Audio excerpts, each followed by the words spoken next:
Hello, this is Dr. Terry Daniels, your host for the Rhythm of Business podcast. I have today Steve Parker. He's the founder of the Dental Lab as well as the Profitable Dentist magazine out of Louisville, Kentucky. Just an individual. I've had a chance to talk to him briefly as we got started. And this guy has so much wisdom and knowledge and passion for what he's doing. And so, Steve, thank you so much for joining the Rhythm of Business podcast. And we just look forward to hearing your journey about entrepreneurial, how you got started. So to get us going, tell us a little bit about who you are and what you do and how you got to this entrepreneurial journey. Well, first of all, Terry, thanks for having me on. I appreciate the invite and the opportunity. Um, I have sort of always been an entrepreneur. I think it's a mindset. A lot of what I do in the dental industry, I speak on leadership and practice management. My magazine, The Profitable Dentist, is all about practice management for a group of people who went to dental school and are very left brain, methodical. Their personality type is methodical introvert. So they are very protocol driven. Yeah. And business is not.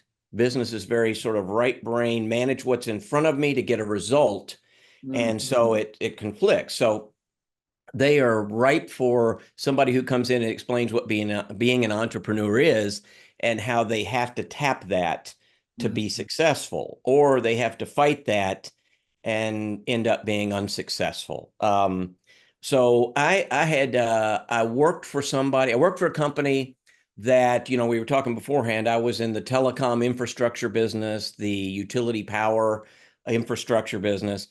And I sold that business several years ago to a company, and they wanted me to work for them for 5 years. And I wanted to work for them for 5 minutes. And we compromised. So I was an employee for about 2.5 to 3 years. I always say people don't sell their business so they can work really hard for somebody else. So there's a neat transition that goes on, and I've been part of that. But fundamentally, I am not the greatest business runner, but I'm really good at getting new things started and enthusiasm and getting them going and spotting trends in a business. So that's sort of it, which is the entrepreneurial part of it. And I think part of that, I'm sure we'll talk about here shortly, is where does that come from? And I think it really is your mindset. It's hard to do both. And I think understanding your strengths and weaknesses is something that I've done really well over time. And my strengths are getting new initiatives moving and people excited and getting buy-in and finding new customers and getting the business going. But then I find really good people to hand that off to. And I think that's the strength of an entrepreneur. It is not, being an accountant. It's not being, the best operational manager for your business. You hire what you're not good at and you do what you are good at. And so I think I've probably found that over the years. So as you think about all this journey that you've been on, W-2 employee for a little while, not 5 minutes, but not 5 years, right? Right. But yeah, did you see entrepreneurship growing up? Was that very natural in your family lineage? Did you see it there? I'm just curious as to where Probably did that not. love That's come a from? great question. I have never been asked that. Not really. I mean, my parents worked for other people. In fact, my dad worked at a factory, moved up, sort of became plant manager, and, he kept the train on the tracks and on schedule every day. And, my mother did the same for an insurance company to professionals. Did very well, but was sort of a manager. Okay. And, I really have no idea. That is a great question. It just sort of comes, I think it is sort of a mindset, Yeah. and you kind of have it or you don't, and you understand risk tolerances, and you're willing to take a risk, and you're willing to see beyond your job, so to speak, at the time, what needs done and what maybe you can do better or what maybe you can grow out of it. So, it's a great question. I have no idea where it came from. But as I'm listening to you, as I listen to you, Steve, I see this energy. I see this leaning into something, right? Mhm. You see it, and you just want to do something about it. And so I'm not sure where it came from, but I can tell my interaction with you. There's a leaning into. There's a I want to make a difference. I know I can make an impact. Hmm? So maybe that has part of the reason why you're down this road. But I think it's very impressive that you just have this tolerance for risk and almost a vision for for, Hmm. for things Yeah. that are out there. Like we can do I this. think you have to see what's possible and where you want to take it. Um, I always liken it to I know we're going to go to, my dad lives in Fort Myers, Florida. So I know we're leaving Louisville, we're headed to Fort Myers. And Terry, I have 5 kids. Mhm. So that was a different trip and they're all grown and around the world, and we have a couple Marines, and so our kids are used to being scattered. Mhm. But when they were with us, a trip to from Louisville to Fort Myers was a different thing. And one of them might be interested in space. So we're going to sneak over here to Birmingham, and we're going to stop by Space Camp. Yeah. One kid loves this thing or that thing, so we're going to change our route. All of them are great routes. All of them will get us there. Some of them get us there in, we might drive all night and get there in, 20 hours, or we might take a couple days and stop and see some things. And I think that's probably the first piece of a mindset Yeah. for an entrepreneur, is you have to know where you're going and understand stuff's going to happen along the way. And you've picked it. It's more ready, aim, fire instead of ready, fire, aim. Yeah. You've thought about it and you made the decision, and now here's where you're going. And really, the only question is, how do you get there? How long does it take? How do you deal with obstacles? And that's no different than an entrepreneurial journey. Absolutely. So you know where you want it to go. And my guess is, odds are it's not going to end up there, but it will end up somewhere, and it could end up somewhere close, or it could end up somewhere completely different, and it could definitely end up someplace better. So And I think, can you go ahead. can you speak a little bit to that a little bit more in terms of the the person who starts out, I'm not sure what their mindset is concerning the benefits of being an entrepreneur, but what are some of those misconceptions that people have as you talk about it's not always direct or straight, or what are some of those misconceptions that I'm some going to look for, I keep a book on my desk, and you've probably seen it. Everybody's seen it. In fact, I have an autographed copy, The E-Myth. oh yeah, I love that book. If you haven't read it, so short synopsis, basically, Michael Gerber says the entrepreneurial myth. Yes, It's cheap, it's short, it's been around for, good grief, it's got to be 40 years. at least. Uh, and all it's and it he tells this sort of story. You work for you do plumbing well. You work for a plumber. Mhm. And what's the first thing? You're the best plumber that works for the company. What's the first thing that all your friends and family say to you? You should start your own business. So you do.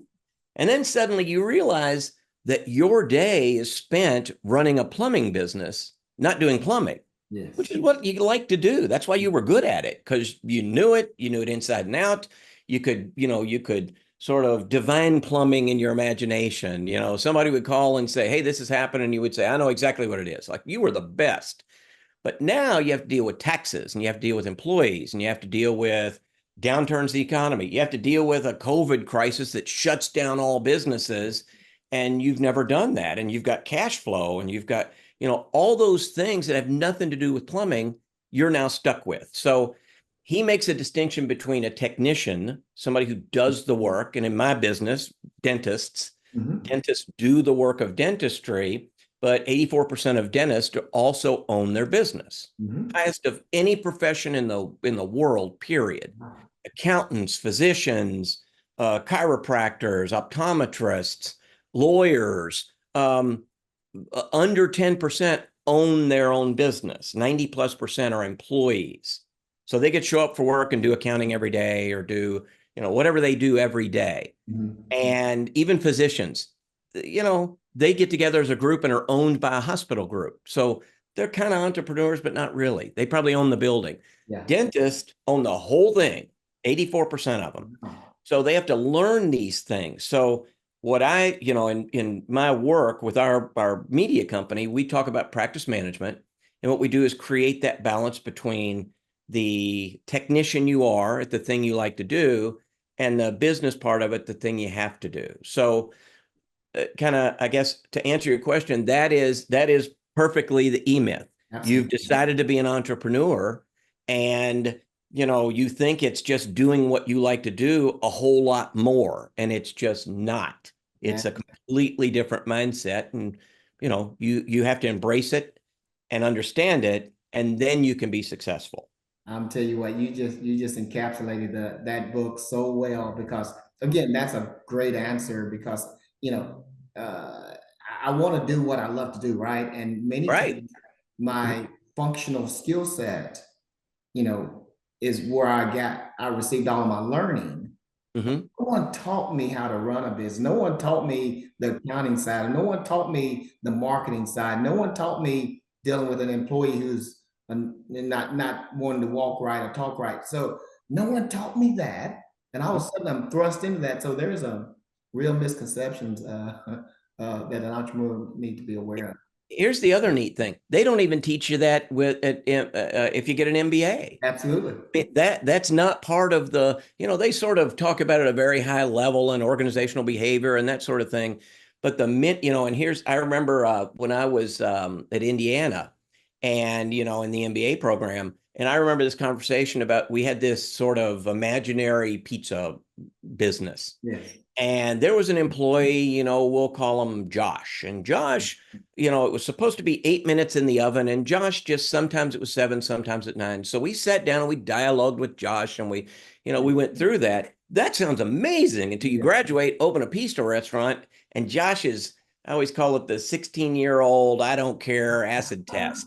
Josh doesn't care. He's there for a few bucks an hour. And Yeah. if you put that much on him, he's quitting. Yeah. Uh, and now there's somebody else and somebody else. And that's the reality of entrepreneurship. So you better figure out how to find that healthy balance Yeah. for you, I think, as an individual, and decide that you're going to do this. And some days are going to be great, and some days are going to really stink. That's good. And they all count. They're all part of it. And at the end, they all average out.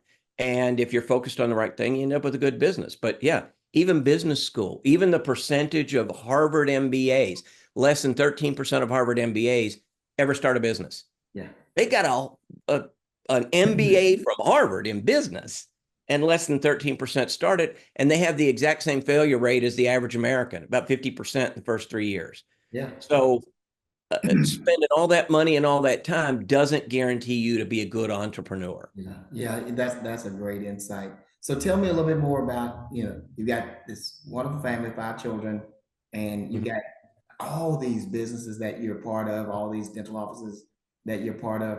How does Steve, as an entrepreneur, find balance? You got, Mm, we would call it work-life balance, life-life balance, whatever we call yeah. it. How do you find balance?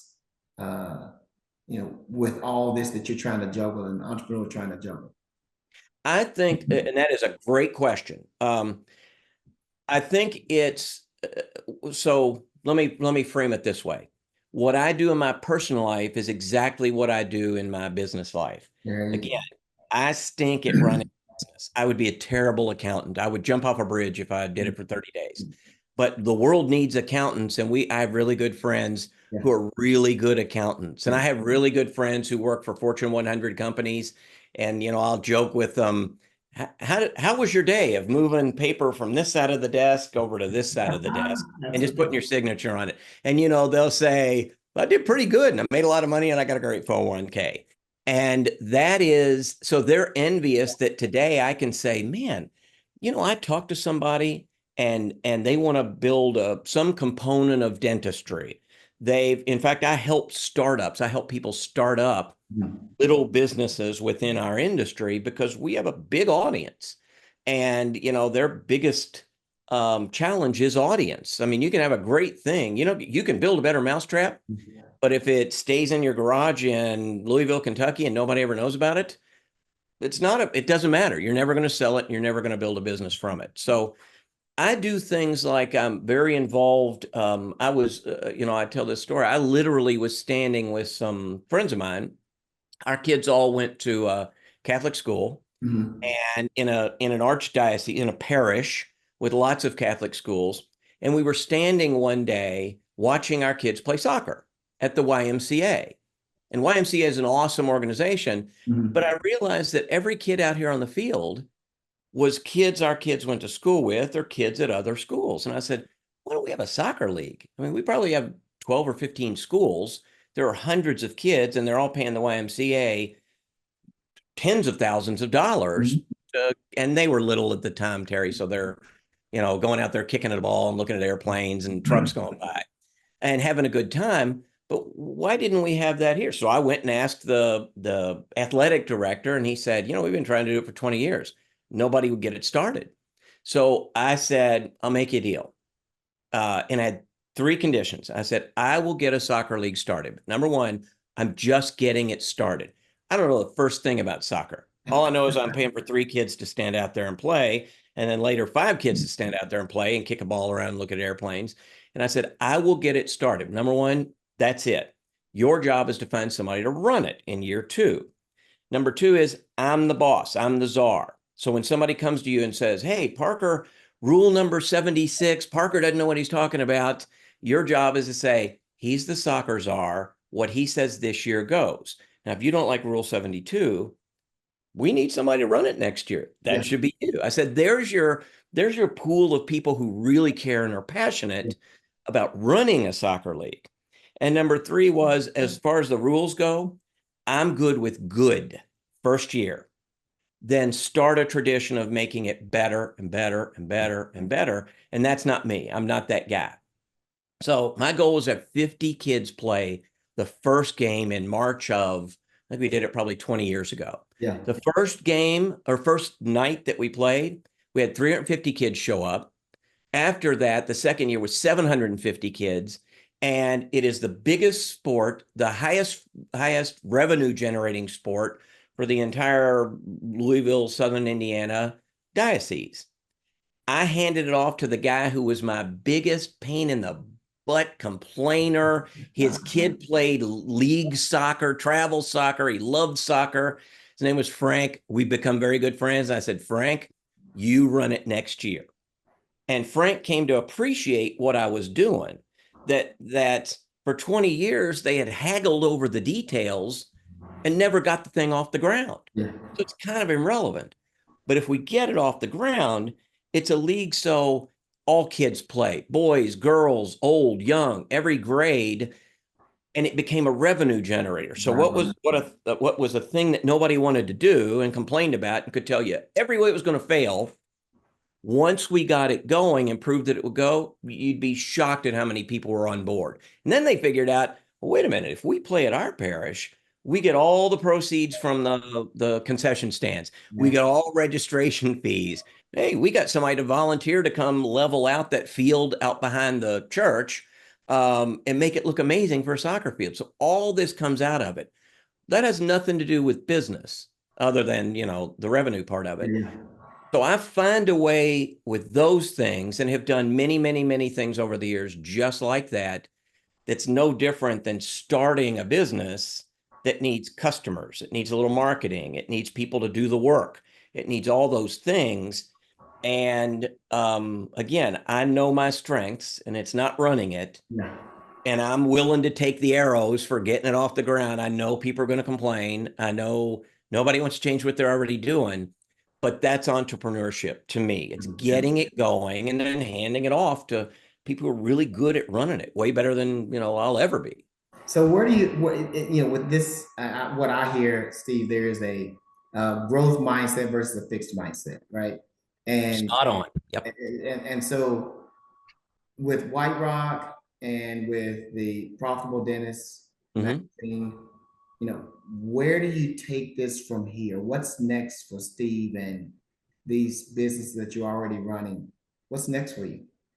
So interesting. So here's what I do. I couldn't make a dental lab makes crown and bridge. I couldn't make a crown or a bridge if I had to, but the Mm. world needs them. There's a lot of technology that has shown up in the dental world, a lot of digital CAD/CAM technology. So what I do is I'm looking down the road and I see that digital is very different. So a dental lab for the last 100 years, we have delivery people that go around and pick up a bag from every dental office. I don't know if you've ever had a crown, but they put that goopy stuff in your mouth, stick it in a bag and send it to a dental lab, and they make a crown and send the bag back, and you sit in a chair and a dentist jiggles around with it and grinds on it and you got a crown. Today, CAD/CAM technology has entered the dental industry. So we don't have that goopy stuff. We have a little wand that takes a 3D image and sends it to a dental lab. So it used to be that little bag required a driver, which required a car, which required insurance, which required a facility to pick it up and drop it off to, which required all the supplies for that. A digital impression comes to me instantly and free from anywhere on the planet. So what I've realized is our reach now isn't where a delivery driver can go or where UPS, UPS might cost me anywhere from $6 to $26 to get it here and go back. I can get it instantly and free from anywhere in the world. So I look at that and say, okay, by the end of this year, we do not accept those physical impressions anymore. So here's what we'll do for you, doctor, customers. We will help you transition. We will help you buy that digital impression one. The price used to be, oh, good grief, $50, $60, $70,000. Now it's 7 to 10. So you can transition from, that goopy stuff you put in your mouth. A lot of docs spend $3,000 a month on it. Wow. So now they can buy a digital wand that'll do it for the next 5 years for 10 grand. So the efficiencies and the cost, the ROI on that is a fraction of what it was. Absolutely. Dentists are like technicians. They like to do what they learned to do in dental school, and they've done 10,000 times over 10 years. They don't want to change it. So we basically have started this transition and said, listen, at this point, there's a cutoff. We're not taking these anymore. We'll help you find another lab if you want, or we'll help you transition with the technology. Terry, when they get one of these wands, they do it the first time because they're going to lose their lab if they don't. It takes about 3 days before they say, this is amazing. Well, we didn't do this before. So the transition for us is, we don't make crown and bridge as a dental lab. We transition docs to technology. Wow. So that is, so again, we did our thing, but we constantly evolve it. So I know that's the next iteration, but the one after that, I have no idea. Don't know what it's going to be. But I know that if we pay attention, and we're not looking for a place to stop, we're looking for a place to stop. I always say go as far as you can see. Yeah. Look around, see where you are, see where you need to go next, and then go there. Yeah. And in entrepreneurship, sometimes, the thing you can't do is say, listen, I need to retire at 65. So I need to find a place, stop there, and just ride it out for 40 years. Yeah. And, that's a hard mindset. Again, growth mindset versus a fixed mindset. So same thing with the magazine. We have transitioned from print to digital, and our audience, our readership has exploded. I can do as many issues as I want in a year, as opposed to I used to do 12. Yeah. Because we had to get them, we had to produce them, we had to print them, we had to mail them. Then we had to be 3 months ahead of that in bringing people in. Our CE used to be on DVDs. We've done 1 million hours of continuing education credits for dentists with DVDs. I don't know about you, but if I sent you a DVD right now, could you watch it? No, Because I can't. I don't have a player. Right. Neither do I. So those things were awesome. And they drove this company for 30 years. But we got to be realistic. Nobody has a DVD player. So about 2015, when I bought this company, what I saw was just that, an opportunity to transition. We used to have a dental event with 1,200 dentists coming to Destin, Florida every year. Now we have, number one, micro events in Tuscany and Dublin, Ireland, south of France, which are a lot nicer than, not taking anything away from Destin, but, those are great trips and they're profitable. Mm. Destin was a loser every time we did it, but these are very profitable. And number two, I've done a dental event with 60,000 dentists on a Facebook Live. I could never do that in a live event. The logistics of it would be crazy. Yeah. So all we've done is taken technology. So that's what we've established now from 2015.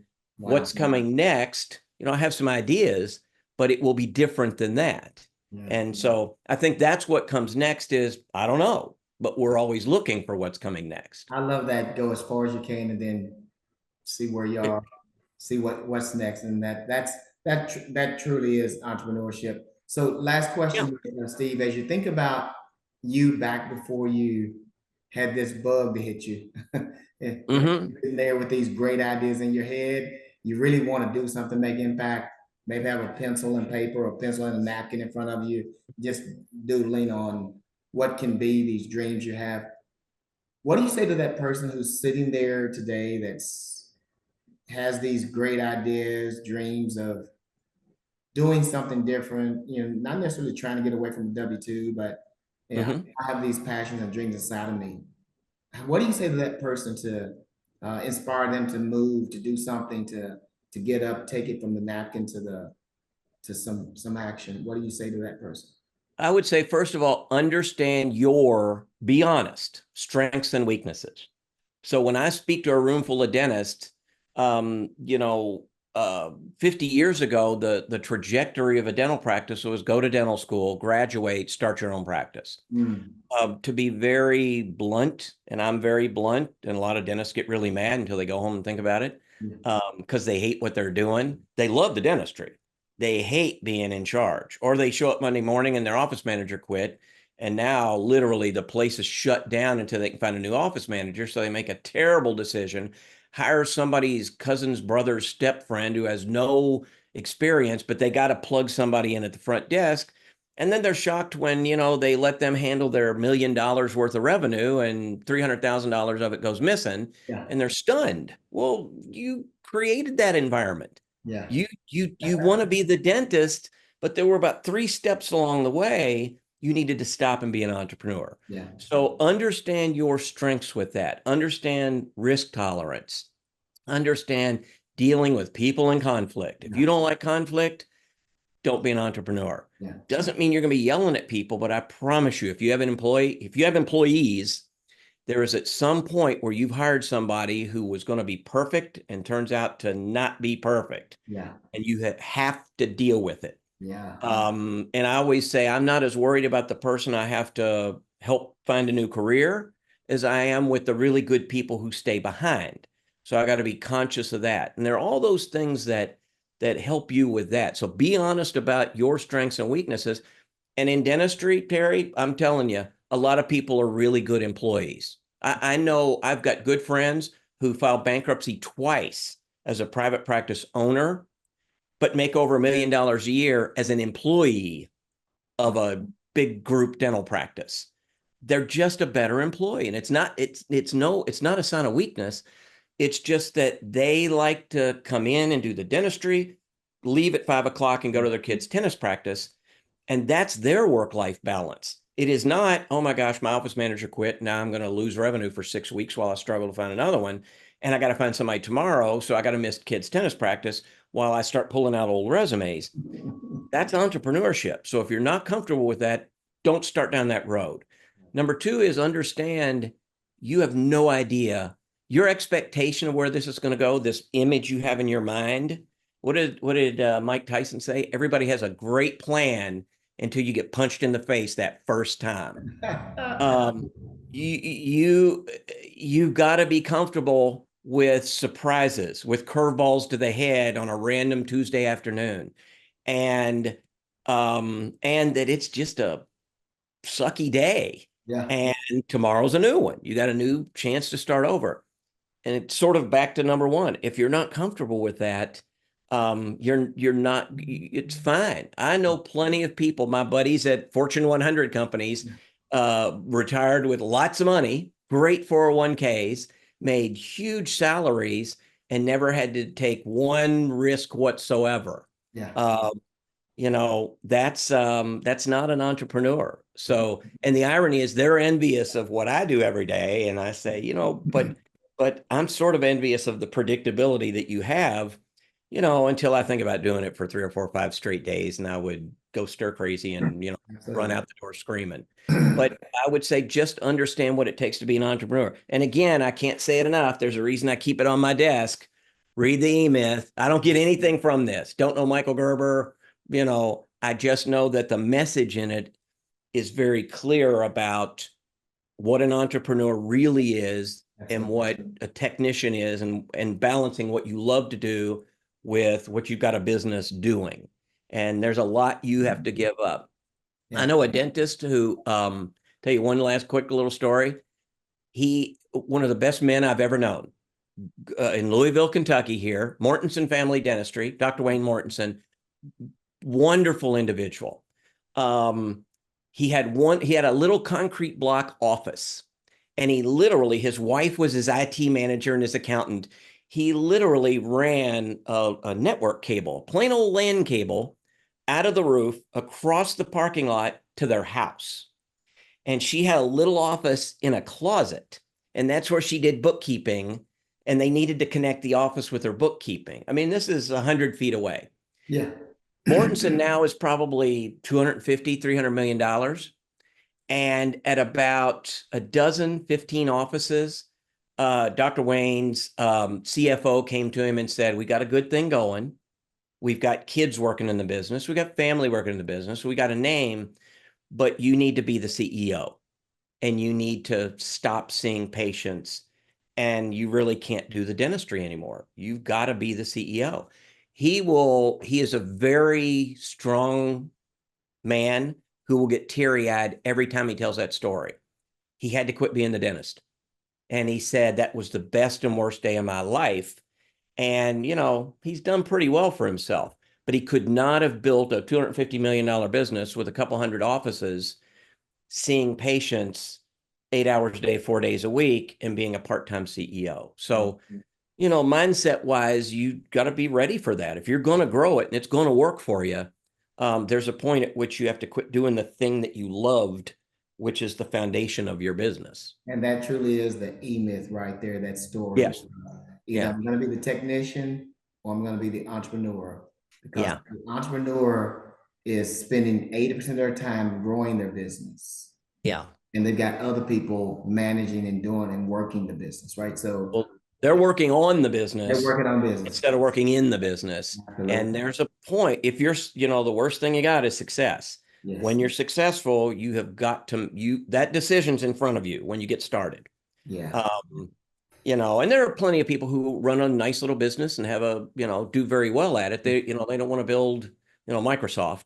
But even then, there are times when you've got to say, okay, I'm working on the business. COVID proved that. First of all, you're shut down for a long time.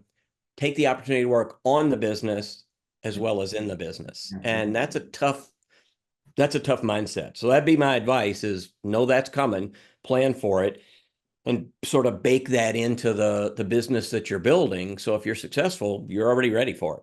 That's where you get the rhythm. You got to get you got to get that rhythm in business before you start enjoying the music, right? Enjoying the dance. And Steve, thank you so much. I mean, you are incredible.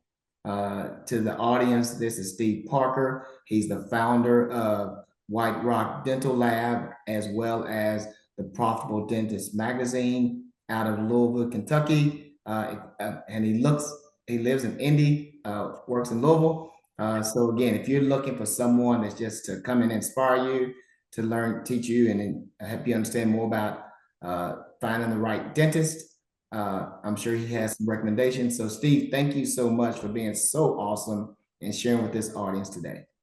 Thank you, Terry. Thank you so much for inviting me. Yeah. So this is Steve Parker, and we hope you enjoy this podcast. This is the Rhythm of Business. I am Dr. Terry Daniels, your host. We hope you come back for a future episode. Thank you so much and have a great day.